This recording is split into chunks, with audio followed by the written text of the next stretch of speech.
I think that the teachers right now in Arizona that are protesting and not teaching their class should be fired. I'm Matt Martin with News Talk 95.1 FM and 790 AM KFYO. You can catch me on weekday mornings from 6 to 8:30 a.m. as well as you can check my Twitter out. It's at Matt Martin Radio. Now, I'm going to explain why I think this. Now, I'm going to read, this is out of NPR, what the teachers are wanting. In Arizona, the teachers are wanting 20% raises for teachers, certified staff, and the next school year, smaller class sizes, and yearly bumps in pay until the state reaches the national average salary, which hovers around nearly $59,000 per year. Now, I don't know that this is overly dramatic, something that is going to cause problems. I think this is something that can be worked out. But the way the teachers are going about it is completely the wrong way. When you're a teacher, you have signed a contract that says, I am going to go to school, I'm going to work these days, and I'm going to teach the kids these days, and then I'll be off these days, and that's what your contract says.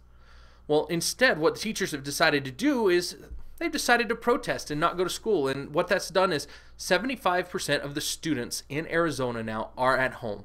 That is a problem. Number one, you have parents that are having to stay home and not work with and so they're losing money as they watch their kids. Number two is you have kids that are at home, they're not learning, and I'm sure they're happy. They're not at school.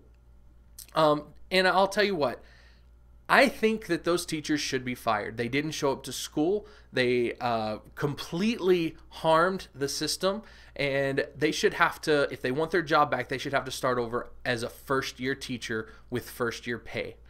After a year, maybe you can look and say, you know, you've done a good job, you've had experience, and you can look at some of their demands or whatever it may be and bump them up and maybe even put them back where they were. But they need to know that this is not okay and this is not how you do it. Number two, if teachers really want to protest, this is not what you need to be protesting over. Again, this is a contract issue. This is an issue of money. This can be solved one way or the other. But what you really need to be protesting for is the ability to discipline your students. Right now you have students in your classroom that act however they want and you can't even kick them out. You need to be protesting the ability to take care of your classroom, to discipline students in a way that's going to work, or kick them out permanently and not allow them to come back because they're a distraction to you and they're a distraction to your class. So if you want to protest something, that seems like it would be a much better thing to protest over. And I understand financially you would like a bump in pay, but I mean, let's be honest.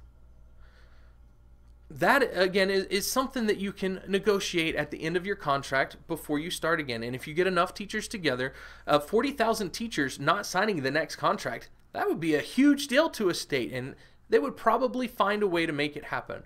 Now, also, you've got a governor that's willing to give this to you, take what you can get, and go to the next year. And then the next year you can try to negotiate again. But right now, I think you should be fired.